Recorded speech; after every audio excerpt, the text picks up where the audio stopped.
चलिए, तो आज हम आप लोगों को पढ़ाने वाले हैं कंपाउंड इंटरेस्ट। इसका हिंदी होता है चक्रवृद्धि ब्याज। चाहे आप साधारण ब्याज निकालते हैं या चक्रवृद्धि ब्याज निकालते हैं, तो उसमें आपको मिलता है मूलधन पी आर टी। मूलधन का होता है प्रिंसिपल, प्रिंसिपल यानी कि मूलधन, मूलधन। आर का मतलब रेट यानी कि दर, और टाइम मिलता है। टाइम का मतलब पता है आपको, टाइम का मतलब क्या होता है? समय। और क्या मिलता है देखने के लिए? आपको मिलता है देखने के लिए अमाउंट, अमाउंट यानी कि मिश्र धन, मिश्र धन। ज्ञात करना है आपको एस आई, एस आई ज्ञात करने के लिए और सी आई ज्ञात करने के लिए आपका मैं शॉर्ट फार्मूला लिख रहा हूँ। ठीक है, एस आई ज्ञात करने के लिए क्या फार्मूला होता है जी? R into T, R into T. S I प्रतिशत में आ जाएगा ना, प्रतिशत ब्याज निकालने के लिए हम लिखे हैं प्रतिशत, यानी कि प्रतिशत ब्याज, प्रतिशत ब्याज निकालने के लिए। ठीक है, ज्यादातर क्वेश्चन ऐसे में प्रतिशत ब्याज, प्रतिशत चक्रवृद्धि ब्याज इस प्रकार से ही पूछता है। और प्रतिशत चक्रवृद्धि ब्याज निकालने के लिए वो ईयर पर रहता है। ठीक है, इसको नहीं बताएंगे अभी। ठीक है, सबसे पहले हम समझेंगे आर इंटू टी, प्रतिशत ब्याज निकालने के लिए। जैसे मान लेते हैं कि आपका आर दिया रहेगा कोई क्वेश्चन में 5% और टाइम दिया रहेगा 2 वर्ष, 2 ईयर। तो आपको से एस आई पूछ दिया, एस आई पूछ दिया गया, तो आपको क्या करना है? 5 दूना 10%। ऐसा कितना हो जाएगा? 10%। अगर आपको क्वेश्चन में ऐसा पूछ जाएगा, सिंपल क्वेश्चन मान लेते 10,000, 10,000 पूछ दिया, 10,000 का ऐसा कितना होगा? तो सिंपल सी बात है भाई, 10,000 में 2 जीरो हटा देंगे, कितना हो जाएगा? 100 हो जाएगा। ठीक है, इसी प्रकार से आप प्रतिशत सिंपल इंटरेस्ट का कोई भी क्वेश्चन मिल जाएगा, आप बना सकते हैं। मान लेते हैं कि 8% दे दिया और टाइम 5 ईयर्स दे दिया, तो इससे कोई दिक्कत नहीं होगा। ये 8 पचे 40% हो जाएगा इसका ऐसा। प्रतिशत ब्याज कितना हो जाएगा जी? प्रतिशत ब्याज हो जाएगा 40%। चलिए, आर बराबर 7% दे दिया और टाइम बराबर 3 ईयर दे दिया, तो आप कितना कर दीजिएगा इसको? प्रतिशत ब्याज बता सकते हैं? ऐसा ही कितना प्रतिशत हो जाएगा? ऐसा ही हो जाएगा 7×3 = 21%। ये आपको ऐसा ही ज्ञात करने के लिए हो गया। चलिए देखिए, यहाँ तक आपको समझ में आ गया। एस आई बराबर कितना हो गया? 21%।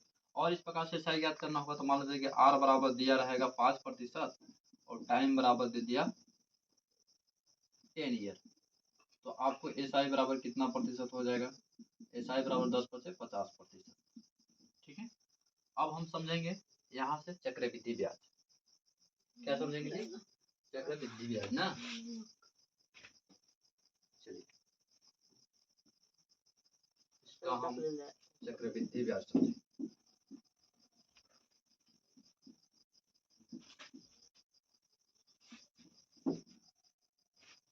आपको सबसे पहले इतना याद रखना होगा कि एक वर्ष का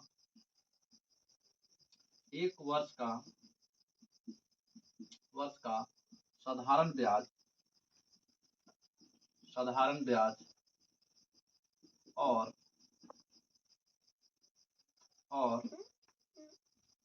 चक्रवृद्धि ब्याज, चक्रवृद्धि ब्याज समान होता है, समान होता है। एक वर्ष का चक्रवृद्धि ब्याज और साधारण ब्याज समान होता है। और अगर एक वर्ष के बाद गिर जाए तो दर प्रतिशत ही ब्याज होगा। एक वर्ष का अगर चक्रवृद्धि ब्याज या साधारण ब्याज, एस आई या सी आई बात की जाए एक वर्ष के लिए, ओनली फॉर 1 ईयर के लिए, आर प्रतिशत ही होगा। जितना जो आर है ना वही रहेगा, जितना दर प्रतिशत है ना वही रहेगा। जैसे मानते कह दिए कि 5, सॉरी, आर बराबर 1%, आर बराबर 1%, ठीक है, और टाइम बराबर 5 वर्ष है, टाइम बराबर 5 ईयर। तो आपका एक वर्ष का अगर निकालना है तो सिर्फ 1% ही रहेगा। सॉरी, एक वर्ष का निकालना ना तो 7% है, और एक वर्ष का निकालना है तो इसका ब्याज कितना? 7% ही होगा। चलिए एक बार चेक कर लेते हैं इसका। हम मान लेते हैं कि कोई एग्जांपल ले लेते हैं, पी बराबर ले लिए, पी बराबर ले लिए 700, पी बराबर ले लिए 700। तो आप क्या करते हैं? पी आर टी पर बनाते हैं ना, पी आर टी गुने 100, इसी प्रकार से बना देते हैं, साधारण ब्याज निकाल कर देख लेते हैं एक बार। 2 जीरो से 2 जीरो कट गया, 2 जीरो से 2 जीरो कट गया, 7 सते 49। ये आपको 49 रुपया क्या हुआ, ब्याज हुआ। लेकिन हम क्या निकाले यहाँ पर, प्रतिशत में निकाले हैं 7%। चलिए 700 का 7% कितना होगा चेक कर लेते हैं। होता होगा तो सही है, नहीं तो फिर मेरा सब बताया हुआ गलती है। देख लीजिए 700 का 7%, 7 सते 49 आ गया, 49 रुपया। समझ में आ गया। तो आपका एक वर्ष का साधारण ब्याज और चक्रवृद्धि ब्याज समान होता है, ठीक है। और एक वर्ष का चक्रवृद्धि ब्याज या साधारण ब्याज निकालने के लिए सिर्फ 8% देना है, ठीक है। चलिए अब हम जानेंगे चक्रवृद्धि ब्याज 2 वर्षों के लिए, फॉर 2 ईयर, 2 वर्षों के लिए। 2 वर्षों के लिए चक्रवृद्धि ब्याज कैसे बनेगा के लिए, तो उसका एक फॉर्मूला होता है। 2 वर्षों के चक्रवृद्धि ब्याज के लिए SI दशमलव R का स्क्वायर, ये आपको फॉर्मूला लिख देना है। SI दशमलव R का स्क्वायर, इस फॉर्मूला का यूज दाहिने तरफ से ही करना है, ठीक है। जैसे हम कह दिए कि 700 रुपया, ये 700 रुपया का करना है भाई, 5%, R बराबर 5%, और टाइम बराबर 2 वर्ष, 2 वर्ष 2 ईयर। तो इसका साधारण ब्याज तो आपको पता हो गया, SI पता हो गया कितना प्रतिशत होगा, 5 दूना 10% होगा। लेकिन अगर इसका CI बात की जाए, CI बात की जाए तो कितना हो जाएगा, 10.25 होगा। कितना होगा, 10.25%। कैसे हुआ, इस फार्मूला से हुआ, ठीक है। इस फार्मूला का प्रयोग किए, जैसे R का स्क्वायर किया गया, यानी कि 5 का स्क्वायर किया गया, दशमलव दे दो, SI लिख दो, 5 दूना 10, 10.5 25%, ठीक है। अब 2 वर्षों के निकालना हो गया, तो आप 2 वर्षों का आराम से निकाल सकते हैं, ठीक है। थोड़ा सा क्लीन कर लेते हैं, लेना है स्क्रीनशॉट ले सकते हैं आप लोग। और 2 वर्षों का हम करते हैं, यहाँ पर है क्वेश्चन लिखा हुआ है, देखिएगा यहाँ पर 2 ईयर लगा देना चाहिए, 2 ईयर, ठीक है। आपके सामने क्वेश्चन है, R बराबर 5% है, टाइम बराबर 2 वर्ष है। चलो 5% वाला क्वेश्चन बन गया ना जी, बनाया, हाँ बन गया। चलो इस क्वेश्चन को मिटा लेते हैं। R बराबर 4% है और टाइम बराबर 2 ईयर है, तो CI याद करना है। 2 वर्षों के लिए ही सिर्फ ये रूल लगेगा, ध्यान देना है। यहाँ पर SI दशमलव R के स्क्वायर कर देना है।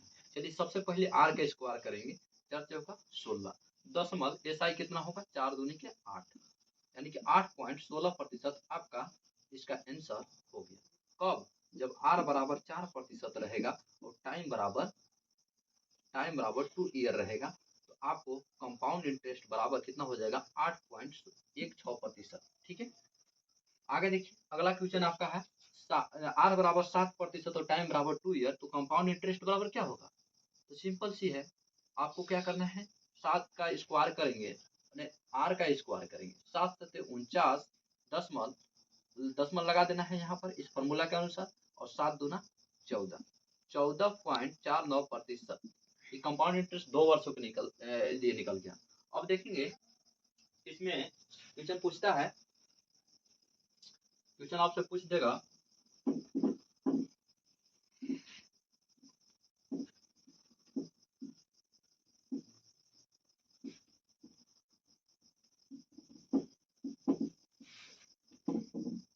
क्वेश्चन आपसे पूछ देगा कि क्वेश्चन है R बराबर 8% और टाइम बराबर 2 ईयर, तो CI और SI का अंतर निकालिए।